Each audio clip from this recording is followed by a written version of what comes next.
न लेकर 14-15 तारीख में सरकार यह स्कीम लेकर आई। लगातार युवाओं में जोश, रोष और आक्रोश, तोड़फोड़ भी हुई, आगजनी भी हुई, लेकिन हर आदमी की तरफ एक ही चीज गई, भाई बिना कोई तोड़फोड़ करे विरोध प्रदर्शन करना सबका है, कर सकता है। तो उस दिन के बाद सवाल सीधा यू है कि जो बयान आए, चाहे जनरल की बात हो, जर्नल की बात हो, अपनी सरकार की बात, जो प्रदर्शन में दिख गया, चेहरा दिख गया, वो अग्निवीर नहीं बन सकता। सीधी सीधी बात यह थी कि जो विरोध प्रदर्शन करेगा वो फॉर्म नहीं कर सकता। तो सरकार का यू बयान आया, यानी युवा की आवाज दबाई दी और युवा बाहर नहीं निकल रहे। क्या मानो? सबसे पहले तो आप सभी पत्रकार साथियों को मैं धन्यवाद देना चाहता हूँ, क्योंकि इतनी ताकत, इतनी पावर, सच्चाई तो ये है किसी पंचायती ने, किसी संगठन ने भी नहीं लगाई जितनी ताकत आप सभी साथी लगा रहे हो। आप सभी साथियों को इस चीज के लिए भाई हाथ जोड़ के धन्यवाद है। दूसरी बात ये है, जितनी जो भी गोदी मीडिया, बड़े चैनल हैं, वे सब इन चीजों को कवरेज नहीं करते। आप एक किसान पुत्र होने के नाते, एक लोकल मीडिया होने के नाते, आप सबके चैनल के माध्यम से आज एक बात बताना चाहता हूँ। मारे बच्चे, मारे भाई, चाहे उनके 100 सब्सक्राइब हो, चाहे उनका छोटा चैनल हो, चाहे उनका बड़ा चैनल हो, अपने बच्चों को, अपने भाइयों को सबसे ज्यादा तो भाई इज्जत दो, इनका मान सम्मान करो। अपनी जेब में तेल लगा के आगे पीछे घूमने लग रहे हैं। आंदोलन फैल हो या आंदोलन पास हो, इन बेचारा ना तो नौकरी लागना, ना इन्हें कुछ मिलना, ये थारे लिए सेवा कर रहे हैं।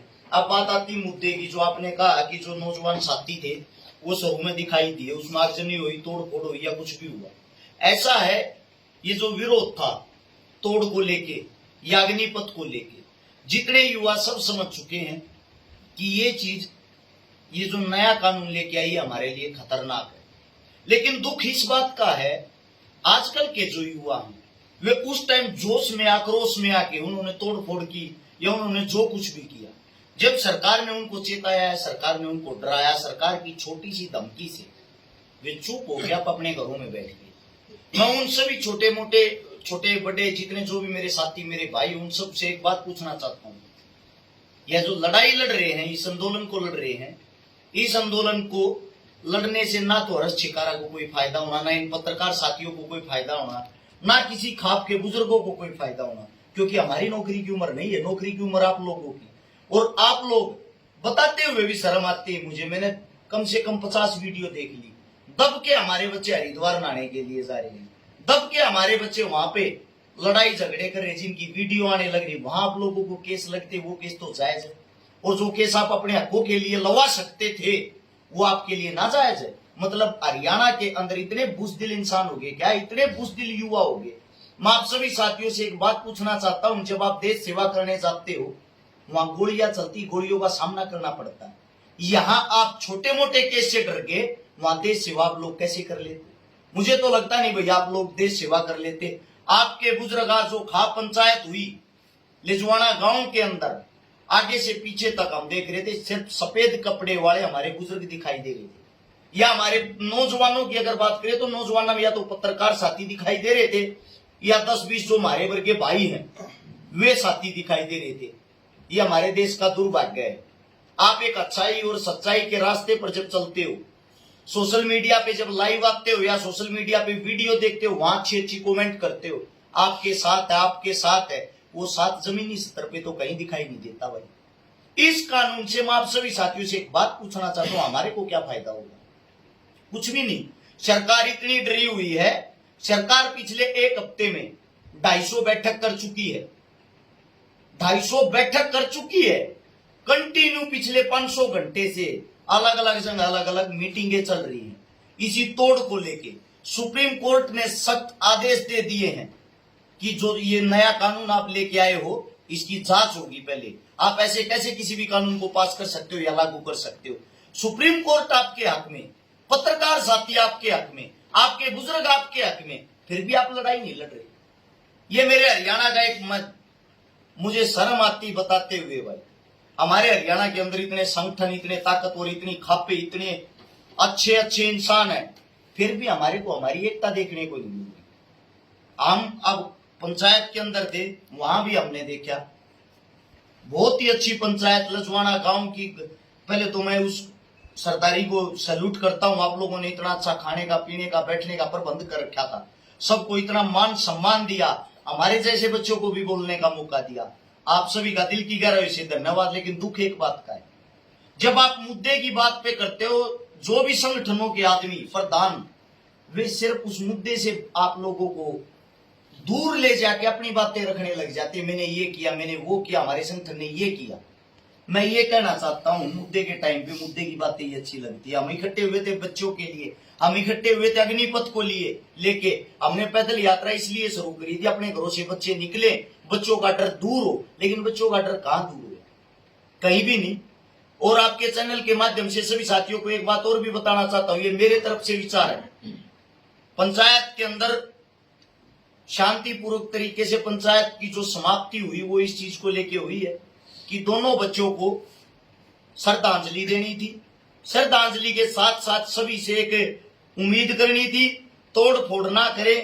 आप लोगों का जो आंदोलन है, जिस भी तरीके से नौजवान साथी जारी रखेंगे, आपके बुजुर्ग आपके साथ हैं, लेकिन नौजवान साथी बाहर तो निकले। अपने ही कुछ साथी सापला, आपको पता होगा, धरने पे बैठे हुए हैं। क्या कोई साथी उनको कवरेज कर रहा? क्या कोई साथी उनको दिखा रहा? अगर कोई दिखा रहा तो मैं उन सभी साथियों को बता देना चाहता हूं, वे भी आप लोगों के लिए लड़ रहे हैं। आपके भाई अपना घर छोड़ के बाहर निकले थे तो शाम से चल के आज भी वही बैठे, उन्होंने कसम खाई थी, हम जब तक घर नहीं जाएंगे, जब तक तोड़ वापिस नहीं होगा। एक छोटी सी डिमांड सरकार को, मोदी साहब को, खट्टर साहब को, अगर आप ये चाहते हो कि हम अग्निपथ लागू करेंगे, हम आपका स्वागत करते हैं।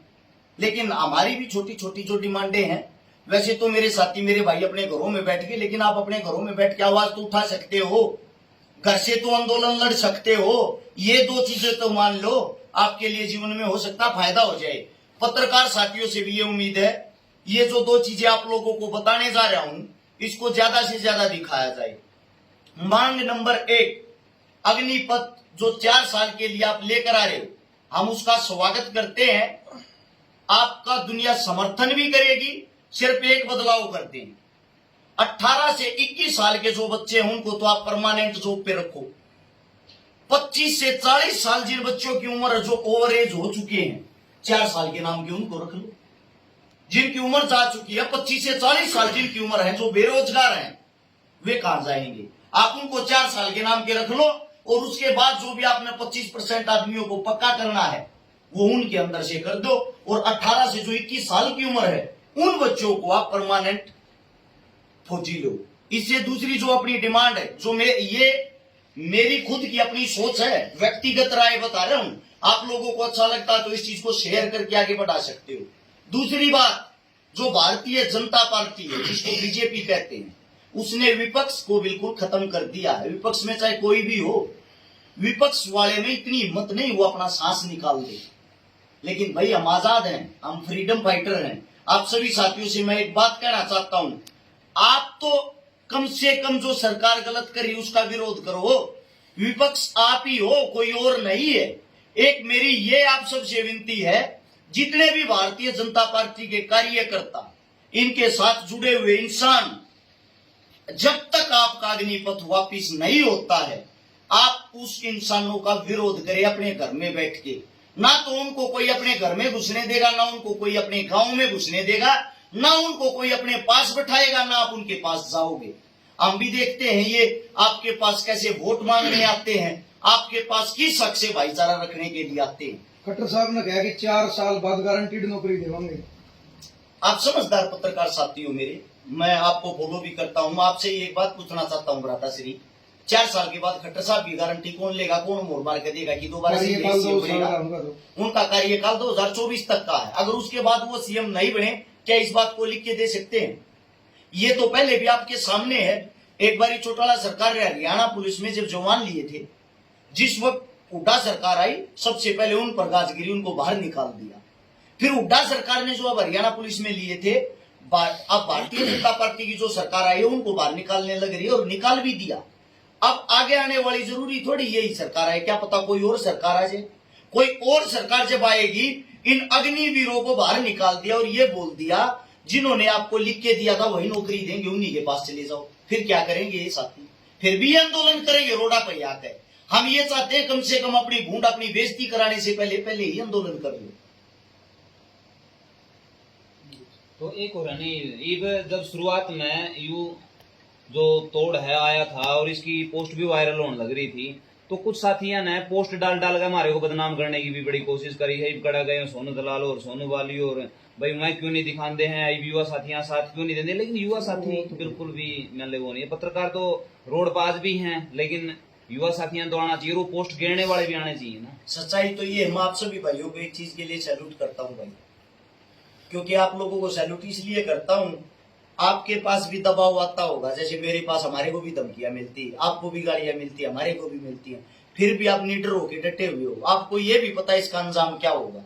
अगर ये आंदोलन सफल हो गया तो हो सकता है आपको दो चार आदमी वाहवाही दे दे। अगर ये आंदोलन असफल हो गया, वही आदमी आपको गालियां भी देंगे, वही आदमी आपका विरोध भी करेंगे और साथ में आपको टैग भी करेंगे कि अब कहां चला गया पत्रकार साहब। लेकिन फिर भी आप बिना झुके, बिना डरे, इतने अच्छे तरीके से अपने हरियाणा की जो आपने आवाज बुलंद की, अपने युवाओं की आवाज बुलंद की है, अपने खाप पंचायतों के सरदारों की आवाज बुलंद की है।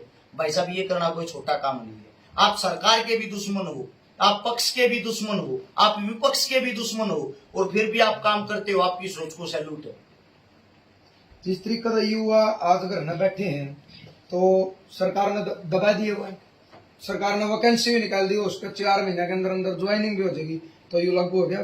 फिर किस तरीके का मतलब विरोध अपने आप रुकेगा फिर, तो अगर ज्वाइनिंग होगी तो। देखो, बड़ी चीज ये है, आपकी बात जायज है, बच्चे फार्म भर भी रहे हैं। हम इस चीज का ये भी नहीं कहते किसी को कि हम किसी को रोकेंगे भैया फार्म ना भरो, क्योंकि नौकरियां पहले ही बहुत कम है।